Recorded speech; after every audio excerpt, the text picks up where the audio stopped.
Here we go with our joke of the day. What gets wetter the more it dries? A towel. What gets wetter the more it dries? Oh, a towel. As it dries you, it gets more wet. It's more like a riddle, isn't it? Positive affirmation this week is a great one. I am important. You know, you are just as important as every other human being on this earth. As important as a president, a movie star, an athlete, a doctor. You are just as valuable as any other human being on earth. Make sure you tell yourself that each day. Birthday shout outs, JJ in Mr. Smith's 3rd grade and Dominic and Miss Tim in 2nd grade. Happy birthday to both of you boys today.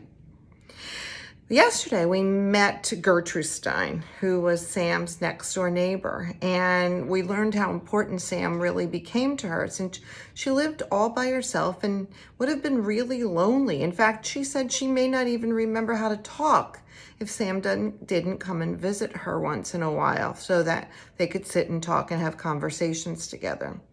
And we said how important it was for you to maybe with your family check on people who also might be living by themselves or lonely, who might need a little chit chat once in a while. Well, today we continue on with our last 2 days of All About Sam. And in today's episode, we learned that Sam and Gertrude Stein have a kind of a special little secret code that they're going to use to talk to each other at night when they're in their own houses using a flashlight. So let's get started with, let's see, here's my book. And we want to do our balloon breaths today. So let's start with a very nice deep thought of a peaceful color for your balloon. And now I think I'm going to go with light blue today. We're going to blow it up 3 times so it's nice and big, and then we're going to let it just drift off into the blue sky. Here we go.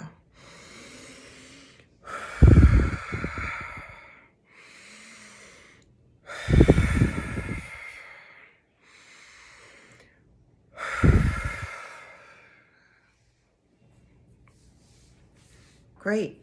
That helps to clear out any stormy clouds in that prefrontal cortex today. Here we go with All About Sam.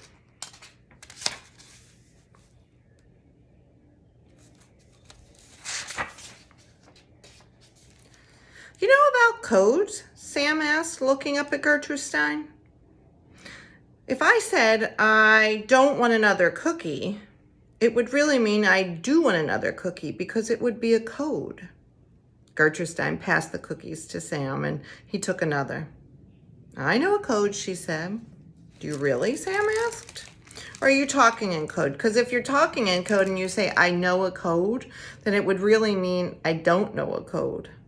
Gertrude Stein chuckled. No, actually, I do know a real code. Not a made-up one like Anastasia's. I know Morse code. I learned it during the war, she said. I wonder if I can remember it. She closed her eyes and she was thinking. Sam sneaked his hand over to the cookie plate while her eyes were closed. Dit-da, Gertrude Stein said aloud. Sam stared at her.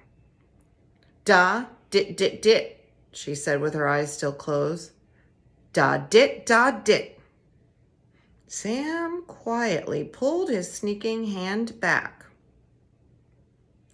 from the cookie plate, slid off the chair, and decided he would escape through the back door and run home faster than a speeding bullet and tell his mother that something was seriously wrong with Gertrude Stein. His mother could call an ambulance. But as he was tiptoeing across the kitchen toward the door, Gertrude Stein opened her eyes. I remember it, she said. Every bit of Morse code. Let me find a flashlight and I'll show you. So that night, after Sam was bathed and in his pajamas, he had his teeth brushed and he had his bedtime story and he kissed everyone goodnight. He'd been tucked in and his light was turned out. He decided that night he didn't even need his nightlight for the very first time. Are you sure? His mother asked. You've always had your Mickey Mouse nightlight. Tonight I don't want it, Sam said firmly. His mother leaned down to where the Mickey lived in the electric outlet on Sam's bedroom wall, and she clicked Mickey off. Do you still want me to leave your door open so you'll have a little light from the hall? His mom asked. Nope, Sam said. So she said goodnight and closed his door. His room was very, very dark. After a moment, when Sam's eyes adjusted to the dark, he could see 2 big windows and dark sky outside and a few stars. So he reached under his covers and found his daddy's flashlight where he had hidden it. Then he tiptoed, carrying the flashlight, to the window. He balanced the flashlight on the windowsill, aimed it across the dark yard, and with his thumb, Sam found the button that would turn it on. Dit-dit-da-da, Sam flashed. That meant desire to establish contact. He's getting ready to do some Morse code with Gertrude Stein from house to house using a flashlight.